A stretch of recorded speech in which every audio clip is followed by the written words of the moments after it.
Hi, everybody. I hope all of you have had a chance to get some coffee, water. I haven't seen what's back there. I hope it's good.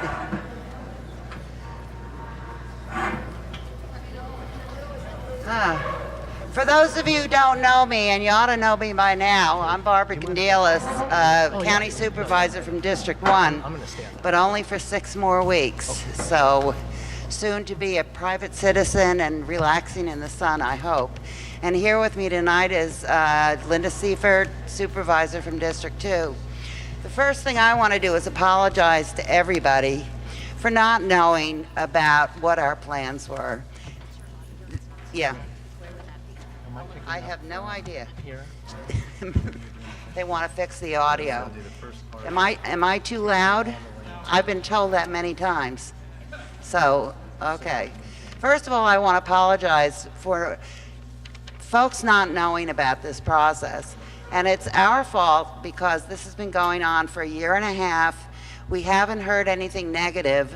I'm a politician. I look in the newspaper for the bad things they're saying about me. I don't look in the newspaper for what they're not saying about me. And I was totally blown away that no one was aware of this, what I think is a wonderful opportunity for Vallejo. And hopefully by the end of the evening, you will agree with me. I also apologize for the venue.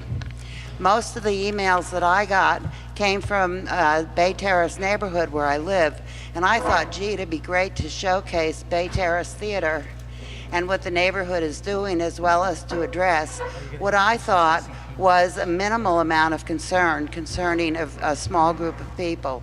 And it turned out that the theater is not ADA compliant, and we're not allowed to hold meetings at places that aren't ADA compliant.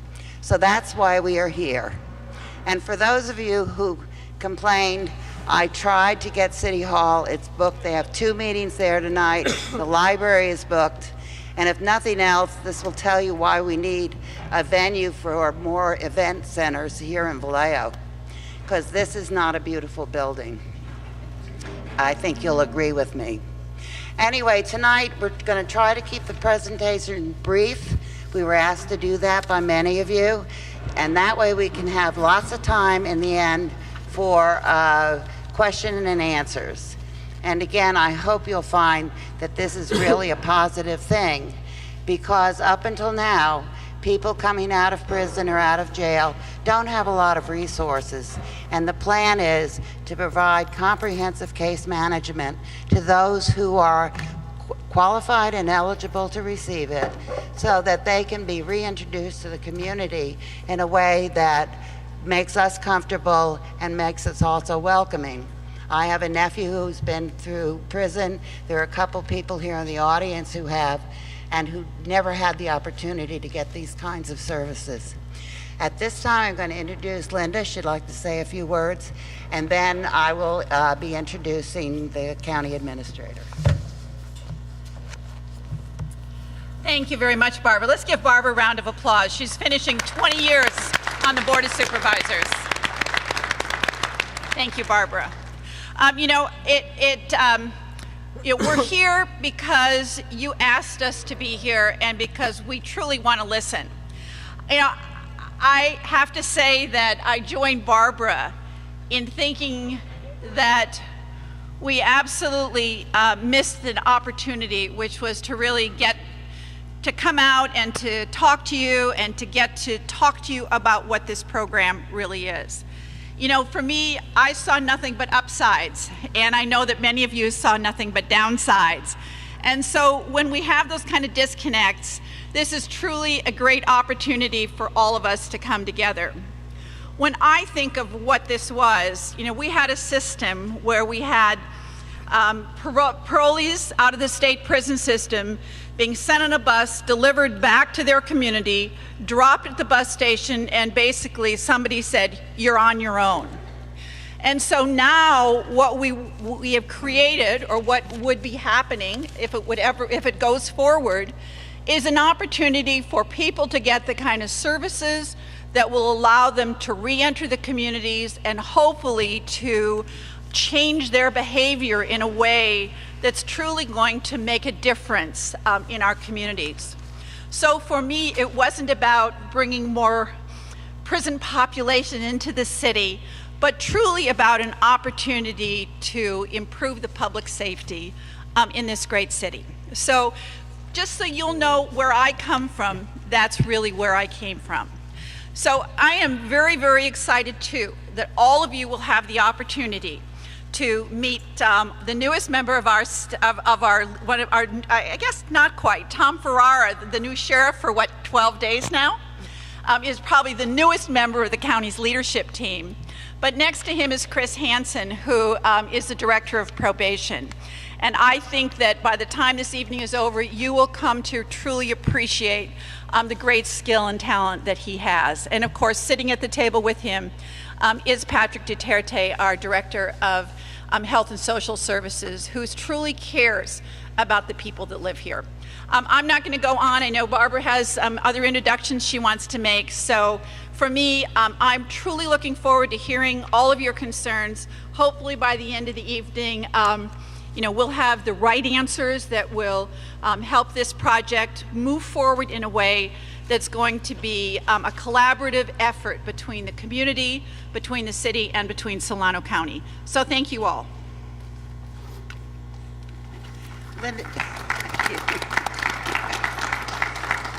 Linda just made half of the introductions that the next person was going to do. So you've made her job easier. Right.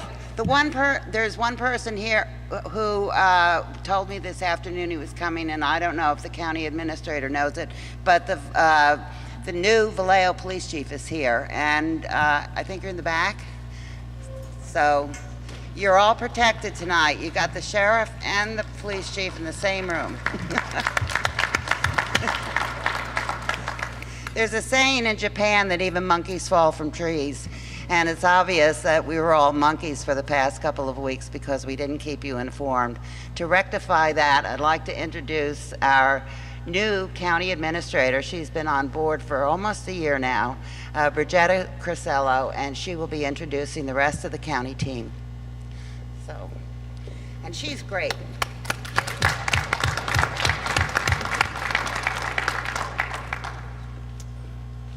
Good evening, and thank you for coming. There's a couple of things before we get started. On the table, we had a brief agenda. We were told to keep this brief so you'd have an opportunity to ask questions and also have an interaction with our staff. We left you there are two PowerPoints. One is a very short PowerPoint, which we're going to do at the beginning. The other was the PowerPoint that was done this afternoon. That's part of our monthly meeting for the Community Corrections Partnership. We've brought it with us. If we get a lot of questions about the population, what's happening in the bigger picture. Excuse me? Please speak into the mic so that we can hear you. I apologize. I'll try this again. So on the table, when you came in, there were several handouts that we have prepared. One is a very short summary of the agenda. We were asked to keep the agenda very general, to have a short PowerPoint, so there's a copy of that slide presentation that our two staff are going to talk from first. There's a frequently asked questions table that we've put together, or a couple of pages of the kinds of questions that we've been answering for a number of months now since we've been working on this. The concept of how to implement AB 109, which you're going to hear about a little bit, and the prison population that is returning to our communities, all of our communities, not just Vallejo, and some of the efforts that we've been doing. There's also a copy of a PowerPoint that was presented this afternoon to the Community Corrections Partnership, which was formed by law and consists of a number of department heads elected and appointed, as well as community representatives. We've brought that PowerPoint with us so that if you have a lot of questions about how this program we're talking about tonight with the DRC fits in the bigger scheme of what we're doing, we can walk you through kind of how all the pieces are coming together for the rest of our jail population, our parole population, and the other programs that we are working on and have been working on for over a year.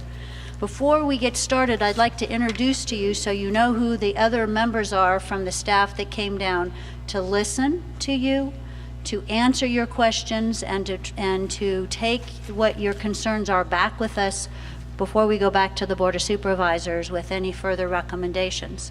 So, and we have a number of departments represented, so I'm going to go through this quickly. From the Probation Department, you've already heard that Chris Hansen is our Chief Probation Officer. He'll be one of our speakers this evening.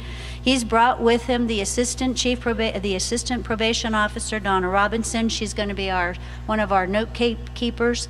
And we have cards. The cards are not to trip you up or to send you on an email list. They really are to help us capture information so that when we go back to the board, we can do an accurate list of who spoke, who asked questions, what kinds of things we need to follow up on. As you know, we've got 2 TVs watching, we've got a tape recorder, but it's helpful to get correct spellings of names, and if you have concerns and you're not comfortable asking the question, you can hand them forward and we'll ask somebody else to ask it for you. In addition, also from probation, we have Richard Watson. He's with our juvenile probation section of the department. We also have several other staff, Leanne Austin, Shelley Freeman, and Adrian Carson, and they're sitting somewhere in the room. From the Sheriff's Department, you've already heard we have our new sheriff who took office on November 1st, Tom Farrar. He has with him in the back of the room 4 gentlemen that are part of what we call the SET team, and he'll talk a little bit about what that team is. They're part of the enforcement team that is supporting probation's efforts and deals with a variety of challenges if somebody doesn't show up or report or misses key appointments. So, and in the back, so that you know who they are, we've got Keith Bloomfield, Bill Hornbrook, Chad Sayer, Jim Curry, and Brian Burrow. And they are countywide. They're a team that goes up and down throughout the county, not just Vallejo, but all over the county, and they provide support to probation countywide.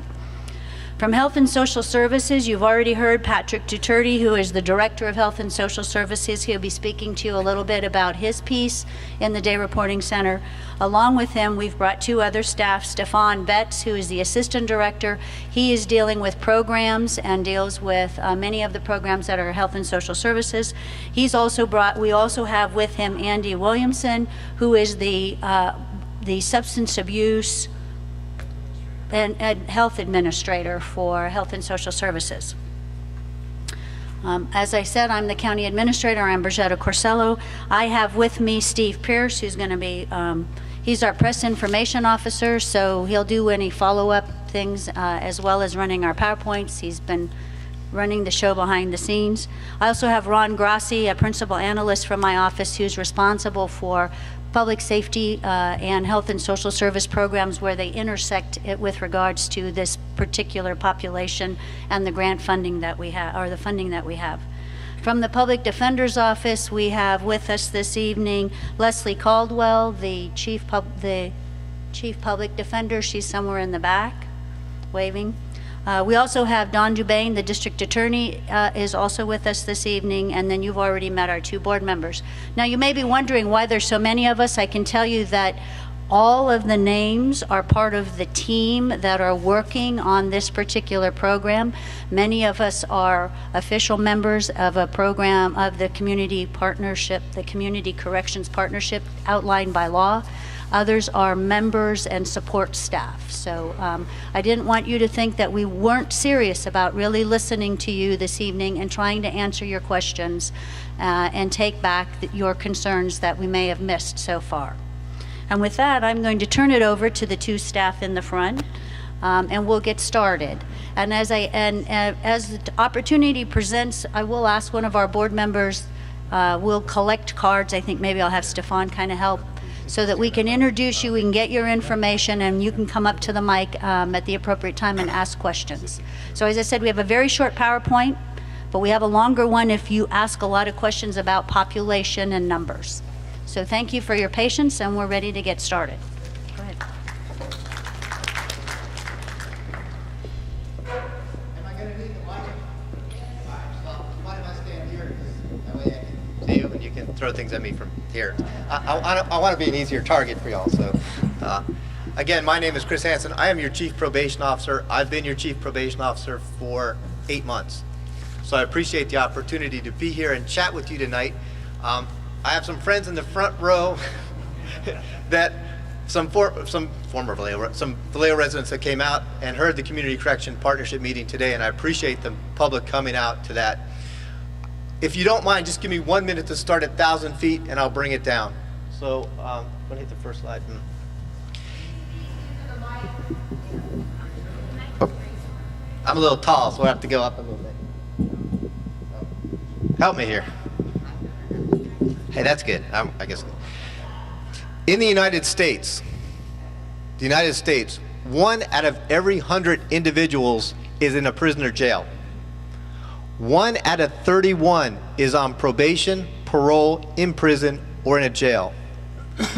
Our state spends $9 billion a year on incarcerating folks. Right now, the prisons are overcrowded by almost 200%. That has gone down because the federal court came in and said, you know what? You have to reduce crowding. Most of us say, so what? Stack them like hardwoods in the prisons, we don't care. But you know what? Federal courts care. Inmates are suing, they're making money, lawyers are getting out of it, and as citizens, you know what end we get? So what happened was California last year said, oh, we got to do something different. We can't keep doing the same thing. So you know what we're going to do? We're going to turn the responsibility for some of this over to the counties. So they passed Assembly Bill 109.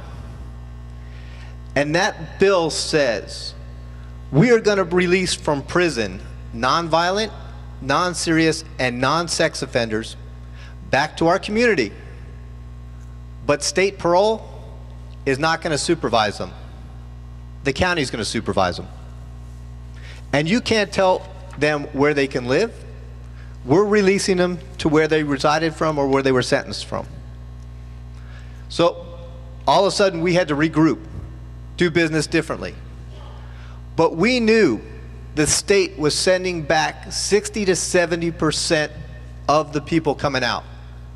Think about that. If you go to a restaurant and 60 to 70% of the people get sick in that restaurant, are you going to be up in arms? That's what corrections is. We are the biggest recycler in the world. We should have green recycling bins outside every probation office, parole office, because we recycle people. So we said, we have to do something different. The county is now responsible. We didn't want this. We didn't ask for it, but we're going to do it differently. And we're going to do it the right way. So the Community Corrections Partnership came together and they developed a plan. And in that plan, they said, we need to open some day reporting centers. Now, typically we think, what do you think of a day reporting center? You think of people coming in at noon, spending all day, standing out front, smoking cigarettes. We said, we don't want that. We want to do something different. We want to have targeted intervention because we want public safety. This is all about public safety. This is one slice of the pie, one little slice of the pie. When individuals get out, they're under the supervision of the probation office. The gentleman in the back, the SET team, they assist us in searching their houses. We go out, find stuff, lock them up. But guess what? Let's lock them all up, right? Let's lock them up. The state has changed the law. The law says we can only lock them up for 6 months for violating, right? 6 months, but they get 50% credit. 3 months. Are you scared? Are you scared going back to jail for 3 months? But guess what you did in jail? You made 800 new friends. And you know what those 800 new friends do? They think exactly the same way you do. They think, who can we get over and what can we do? But you know what? We'll do it better when we get out because now we'll figure out how not to get caught, right? It's simple. So what we do, we said we have to get, we can't keep doing the same thing because that's the definition of insanity. We can't keep locking them up. But we lock them up when they do wrong, but they get out fast. If we don't do something to change their behavior and the way they act and the way they think, then we have failed. Because you know what? Their kids are in our schools. Their family's at the same grocery store as you. If they're driving behind your family high on methamphetamine, have we succeeded? I understand the pain of Vallejo. I'm not a resident, but I've heard from a lot. I understand the pain. People can't go out to their mailbox. They can't do anything with the fear of getting mugged, things stolen. Guess what? Those are some of our people doing that. So you know what the court has done? They've said, look, and you can ask the district attorney here too, and he said, look, unless you have programs, unless you have stuff, I'm not comfortable with recommending that somebody get a split sentence. Now let me tell you what that is. Right now, since realignment began, we can't send people back to prison for nonviolent, non-serious, non-sex offenders. So they're serving their time in our county jail. And before, the sheriff only had to keep them for a maximum of a year. Now some could be 3 years, 6 years, whatever the judge sentences them to consecutively. 3 years is the max, but they can consecutive it. They get 50% credit. So since this has began, there's been 200, and I wrote it down because my memory is like a sieve. 297 people have been sentenced to local jail, which we call now our local prison. Guess who's paying for that one? Let me tell you how much we're paying. We're paying $46,000 a year for the hotel right downtown, and we're paying $67,000 a year to keep them in Claybank.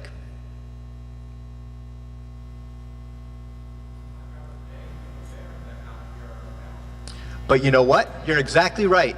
But they're coming out. They're all coming out, and they're all coming back. The bottom line is we can temporarily keep them there, but they're coming back. So I get that, right? I get it, but they're coming back. 95% of people in prison are coming back. Whether we like it or not, they're coming back to our communities.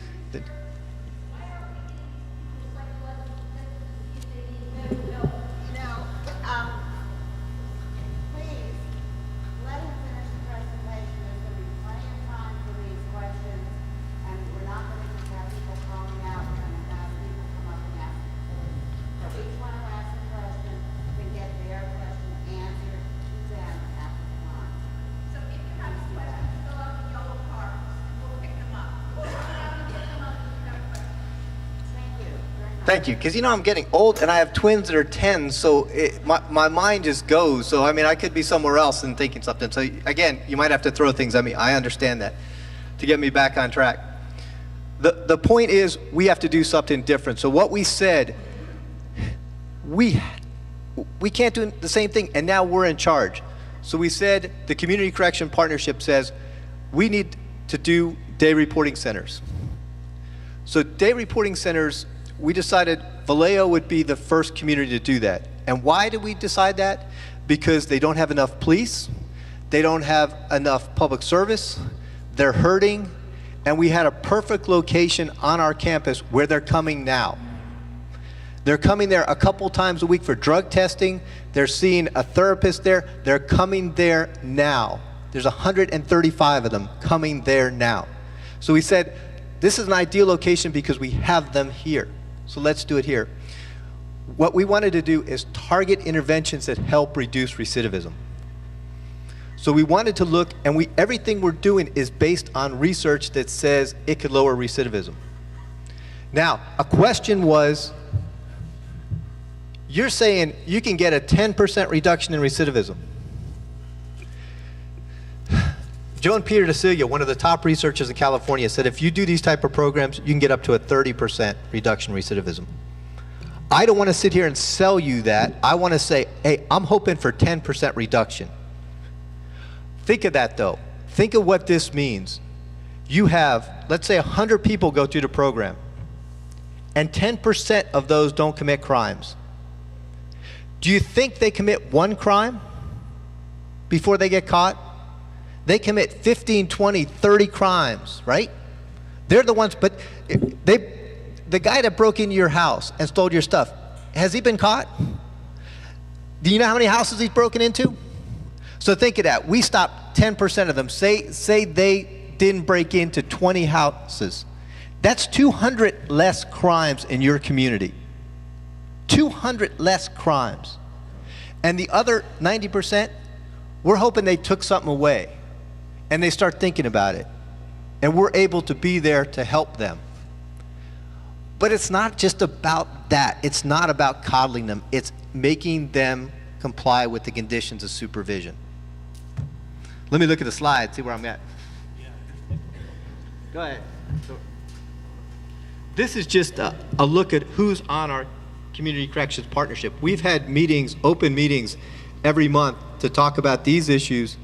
It's been noticed and advertised, and we hope people come out and come to the meetings and talk about this stuff. But this is the partnership. That's a realignment plan I talked about, so I'm ahead of that.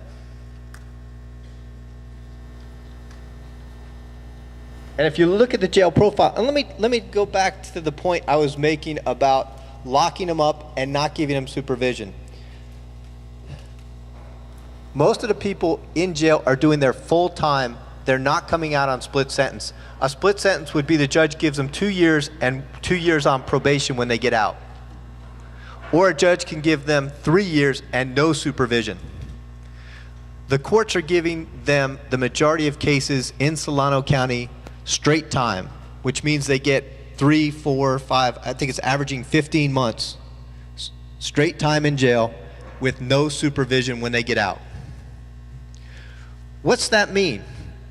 It means 39% of them are coming back to Vallejo with no one watching them, no one supervising them, and no programs for them to get into. And if you talk to the chief of police of Vallejo and you ask him, would you rather have somebody getting out of jail with no supervision or somebody on supervision? Because when they're on supervision, they have search conditions, they're monitored, the set team, his team. The Community Corrections Partnership has had funding for overtime for officers to help with the searches of these individuals. So we're looking at the big picture. It's about public protection. We can do the enforcement, but if we don't do something to change behavior, we are failing. So it's a big picture. This day reporting center is a slice of the pie. If you look at how much the jail population has increased, what's it, 900? 900. I want the sheriff to just tell you where we're at since realignment, because you know what?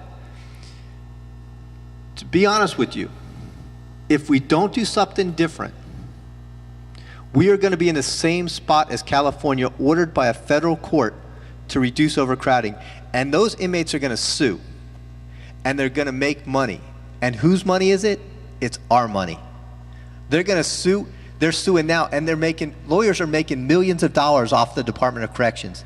And you don't think they're looking at counties to see who the next one to sue is? But the increase in jail population, Sheriff.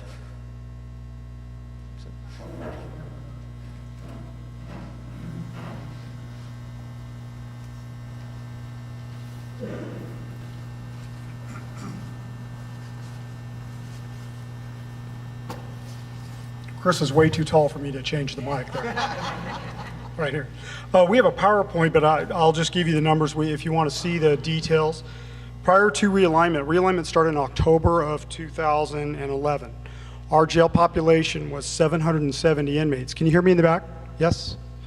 We're at 900 as of today. I have beds for 1,084, so it's climbing, and realignment is to blame for that. Of the parolees that are in custody, the ones that have come back in, we have 163 of those folks in our jail today. It was supposed to be about 30 a month was what the state had predicted. Obviously that's not correct, so that's clogging the jail up. Those are the folks that have been violated for some reason or other. They used to go back to state prison for a period of time. Now they stay about 90 days in the county jail. Want me to keep going with numbers? There's the 1170 folks. Those are the folks that normally would have gone to state prison prior to realignment. Now they're sentenced to sometimes up to 7 years in the county jail. And the county jail was designed only to hold people for about a year. I have 187 of those folks in my jail today and climbing. The post-release community supervision group, those are the ones that have either been violated by probation or my SET team has arrested. I have 37 of those in custody. That's about normal, and it's stayed about the same since we started realignment. And the rest are too detailed to go. If you want the PowerPoint later on, we could do that. Let me just tell you what's in your community, because we're talking about 135 individuals that live in Vallejo that we want to service with this center. There are 322 parolees that are supervised by the state. And Ms. Johnson is here from state parole if anybody had any questions for her. There's also 900 probationers in Vallejo. And you have 127 juvenile probationers that live in Vallejo. So I'm going to turn it over to Patrick Duterte, and he'll talk about some of the programs and other things that are in the center. And we'll be more than happy to answer questions as we go. Thank you. Patrick's going to. Good evening, Patrick Duterte, Director of Health and Social Services. Thank you for giving me an opportunity to talk tonight. You know, I want to say that when I heard about this plan from the state to send prisoners back to Solano County, I was a bit anxious. I was a bit anxious about all these prisoners coming back to Solano County. And really, kind of the feeling was we were getting the shift and shaft. They're shifting them over to us, and we're going to get shafted. And talking with a number of you tonight, you're feeling the same way, correct? So, you know, and one of the things that I do want to share with you is that that's not how this partnership acted. Our number one priority was the safety of our community, number one. And that's always been our paramount ideas about the way we were approaching this. We wanted to make sure that you can leave your house, you can leave things unlocked, you can feel safe. So just know that that's really what we're talking about. Yeah, wrong county. Yeah. So what we did is we wanted to investigate what works the best, and there's this thing called the Day Reporting Center. Now I tell you, Day Reporting Center, the name is a lousy name. You know, the name I think that we should change it to is Opportunity to Get Your Act Together Center. That's what it is. It's really an opportunity to do that. It isn't just a passive kind of thing where people report. We want to change people's behavior so they don't do what they've been doing in the past. You know, the state has done things very poorly. We don't want to repeat that.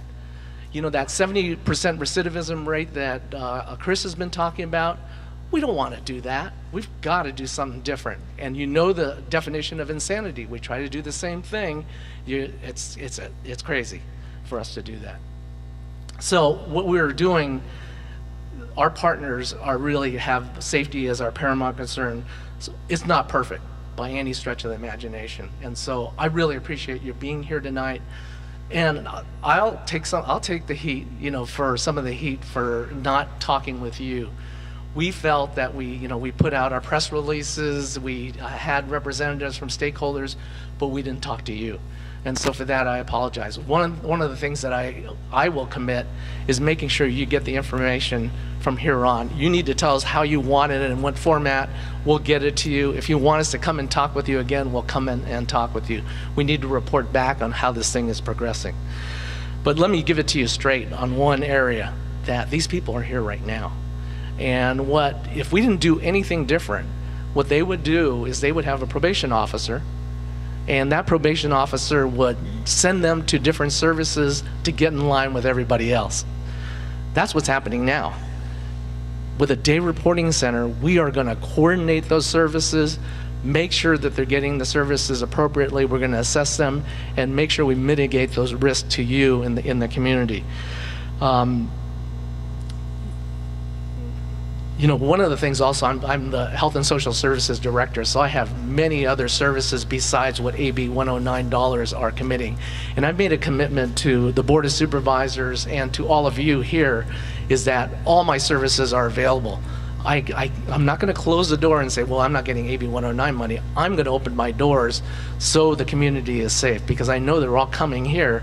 So we have clinics down at the center. Do you know, everybody know where the courthouse is? Of course, you're all Vallejo residents.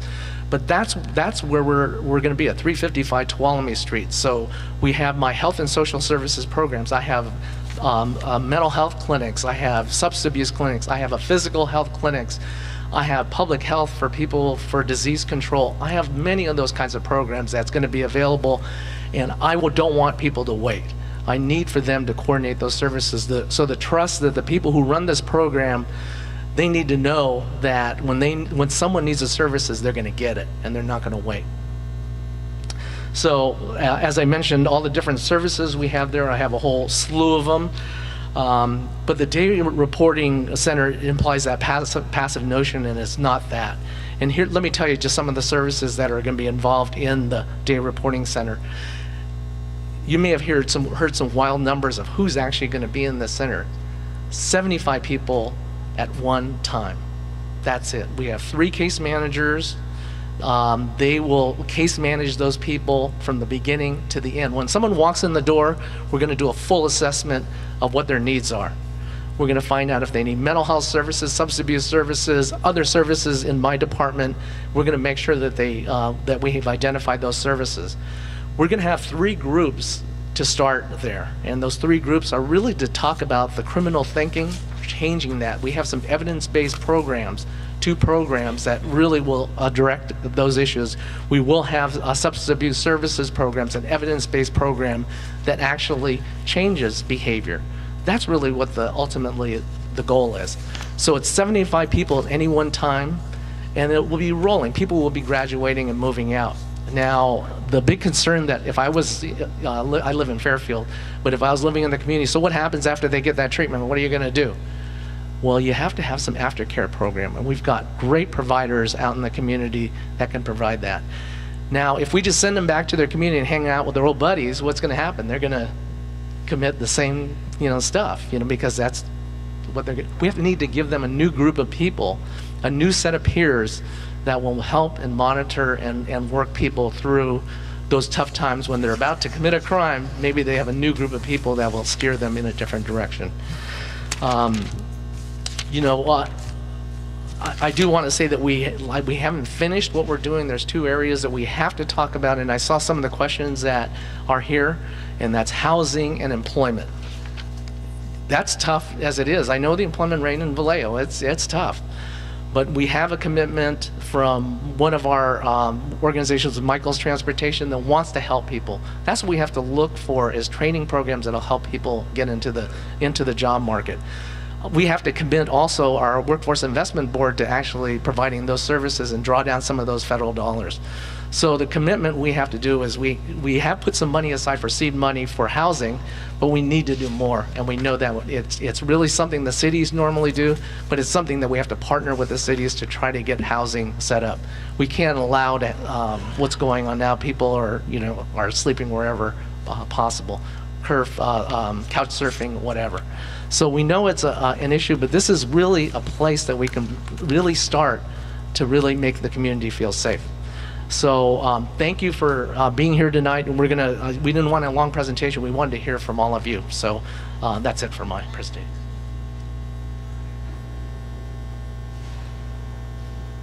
One of the things that impressed me was that not everybody who gets out is going to be able to go through these programs. So would you explain how the assessment thing works? You would think that everybody can use these kinds of services. We're going to assess people and find out what the risk to reoffend is. And those people with high risk and moderate risk to reoffend are the people we're targeting. Those people who are low risk to reoffend are not the people you want to serve in this kind of center, and I'll tell you why. If you have them come into this kind of a program, you're breaking up what's making them a low risk. They could be working, they have family, they have something going for them. That's what makes them a low risk. You don't want them to get mixed, like come to these meetings and hang out with a different crowd. They're doing well, leave them alone.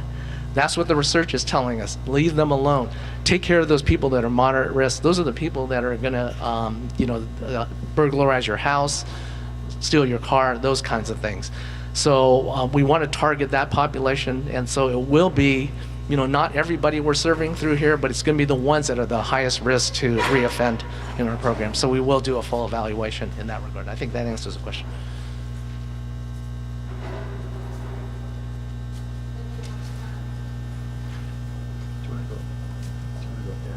Now, I'm not clear. Do you guys want to just read the questions, or you want to come up and speak? Wait a minute. Let's, I think that.